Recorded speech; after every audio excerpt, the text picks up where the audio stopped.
બધાને જય દ્વારકાધીશ, જય માતાજી. કેમ છો? મજામાં? તો અત્યારે આપણે જમ્મુમાં છે અને અત્યારે જાય છે આપણે સ્પેશિયલ વૈષ્ણો માતાના દર્શન કરવા. તો એ ત્યાં જમ્મુથી કટરાનું એક ગામ છે જમ્મુમાં, ત્યાં એવું છે. અહીંથી 50 કિલોમીટર દૂર થાય. બહુ સારું છે અને વખણા મંદિર છે વૈષ્ણો દેવી. તો આપણે જઈએ છીએ દર્શન કરવા.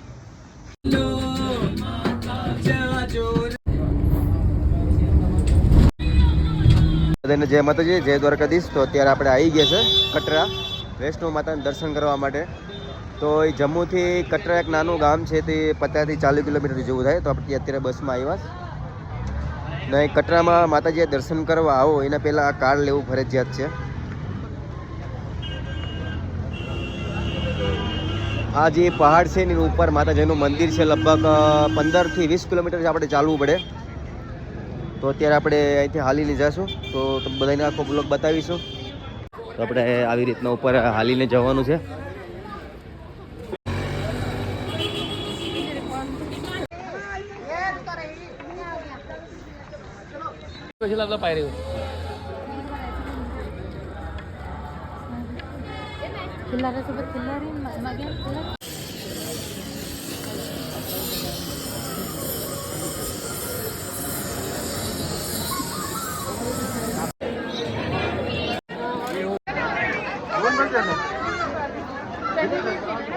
તો જે માતાજી ભાઈ, અત્યારે ફાઇનલી આપણે ડુંગરો સ્ટાર્ટ કર્યો ચડવાનો. બસ તૈયારી જ છે. આપણે અહીંથી નીકળી ગયા, હવે ચડીએ ધીરે ધીરે. લગભગ મિનિમમ તો આ લોકો બધા એવું કહે કે 18 કિલોમીટર છે. આમને રસ્તા ઉપર જ હાલવાનું. તમને બતાવીશ કેવી રીતના છે. જય માતાજી. અહીંયા આપણે ઉપર ચડવા માટે ઘોડા લેવાય તો પણ છે, પણ આપણે ઘોડા તો નહીં લઈશું, આપણે હાલશું. બધો આવી રીતનો જ રસ્તો છે ઉપર ચડવા માટે.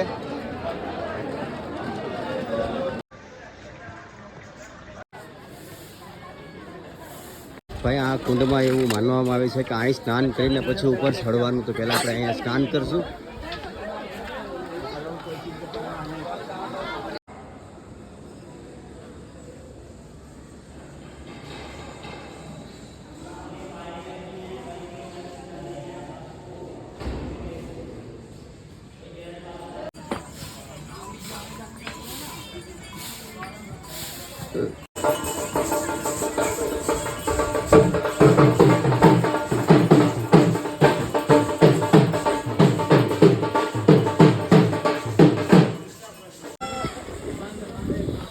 તો તમને અહીંનો નજારો ખાલી જો, કેવો મસ્ત નજારો છે. શું પહાડ છે ભાઈ અહીંના.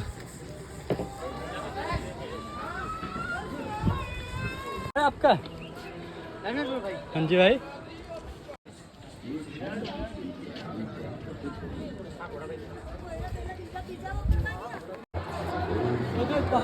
ભાઈ, આપણે અડધા મંદિર ઉપર ચડી ગયા હતા ને આ અર્ધકુમારી છે. અહીંયા વિષ્ણુ માતાએ ભૈરવજી પાછળ પડ્યા હતા, તો અહીંયા ગુફામાં છુપાઈ ગયા હતા. પણ આ ગુફામાં વારો આવે એવો તો નથી. 2 દિવસની ટાઈમ લાગે એમ છે. અહીંયા નંબર છે 190 નંબર છે, પણ આપણી પાસે એટલો બધો ટાઈમ નથી. આપણે હવે ચડશું ઉપર. નીચે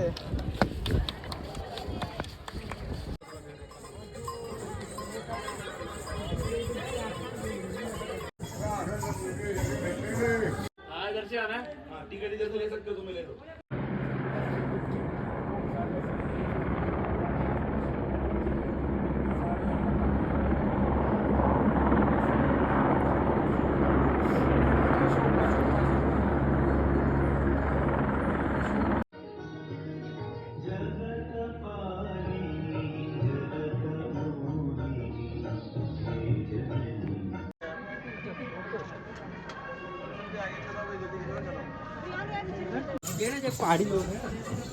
તો ભાઈ, હવે આપણે હમણાં વૈષ્ણો દેવી માતાજીના મંદિરે પહોંચી જાઓ. અહીંનો ખાલી નજારો જો.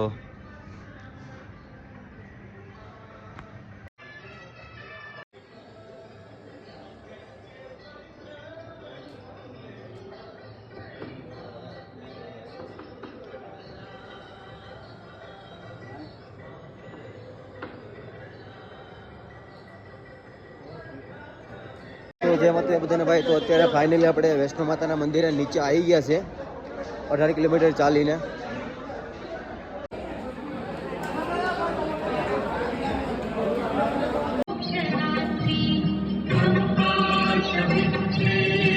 બધાને જય માતાજી. તો આપણે ફાઇનલ ભાઈ અહીં વૈષ્ણો દેવીજીના દર્શન થઈ ગયા છે.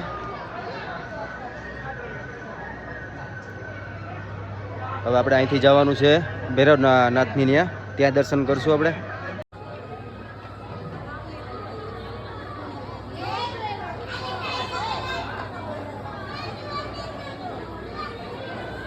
માટે આની અંદરથી જવાનું, ત્યાં કઈ વસ્તુ અલાઉડ નથી.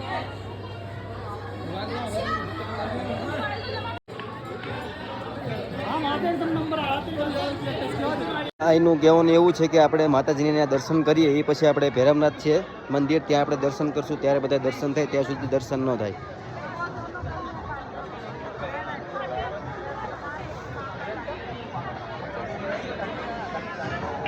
નસીબ સારા છે કે આપણે દર્શન થઈ ગયા, ત્યારે કંઈ વાંધો નથી.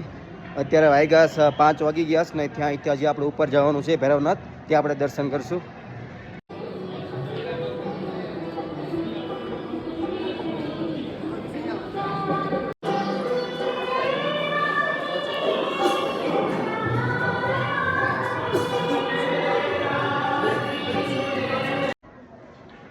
તો ભાઈ અહીંથી આપણે જાય છે બીજા મંદિરે, ભૈરવનાથ મંદિરે. આ બહુ પવિત્ર ધામ છે, બહુ સારું છે, અહીંના દર્શન કરવા બહુ જરૂરી છે બધા માટે. આપણે તો કરી લીધા, તમે ક્યારે આવવાના? બહુ થાકી ગયો ભાઈ.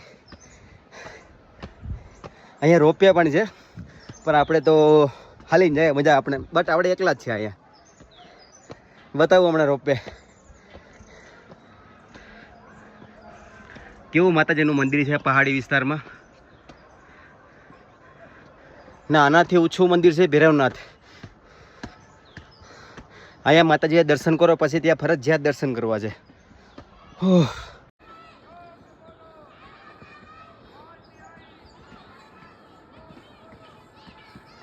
તમારે કોમેન્ટમાં કહેવાનું છે કે મંદિર ક્યાં આવેલું છે.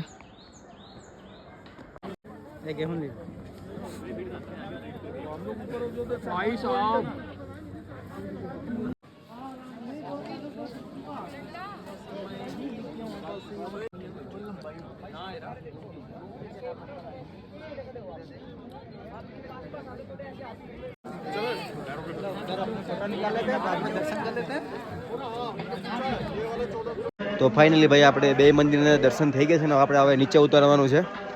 એમાંય આપણે બે ગુજરાતી ભેગા મળી ગયા એટલે કંઈ ઉપાધિ નથી.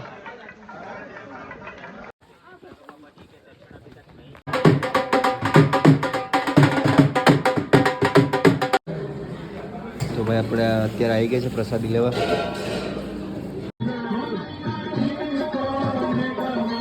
એક નદી છે અહીંયા, ત્યાં વૈષ્ણોદેવીએ બાણ મારીને પાણી કાઢ્યું હતું, આ નદી છે. ફાઇનલી આપણી યાત્રા હતી અહીં પૂરી થઈ ગઈ. તો અહીંથી આપણે જઈએ રૂમ. આપણે હવે અત્યારે આવી ગયા નીચે. તો બધાને જય માતાજી.